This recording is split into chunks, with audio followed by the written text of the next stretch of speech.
ডান কাদের বাম কাদের ফেরেশতাও তো বলল, আমলনামা তো লিখিত হলো। আমি রব্বুল আলামিন তো নিজেই বলছি, আলাম ইয়ালাম বিআন্নাল্লাহা ইয়ারা। আল্লাহ বলে, বান্দা তুমি কি জানো কিনা আমি কিন্তু তোমাকে দেখি। দেখে কিনা? কতক্ষণ?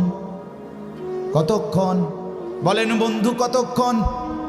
রাত গভীরে আল্লাহ বলেন, আমি বান্দা জেগে আছি। আহা 2টা বাজে যুবক, ডানে বামে তাকাইয়া তুমি দেখলা কেউ জেগে নাই। মা ঘুমিয়ে গেছে, বাপ ঘুমিয়ে গেছে। বোন তুমি আমার দেখলা ডানে বামে কেউ নাই। তুমি আলাদা রুমে, লেফের নিচে, কম্বলের নিচে। এবার মোবাইলে তুমি উলঙ্গ ছবি আর নর্তকীর নাচ। অথবা তুমি বোন পরের ছেলেকে নিজের রূপ আর নিজের উলঙ্গ দেহ দেখাইবা শুরু করলা। আল্লাহ বলেন, আনিস পৃথিবী ঘুমিয়ে গেছে, আমি কিন্তু জেগে আছি, আমি কিন্তু দেখছি।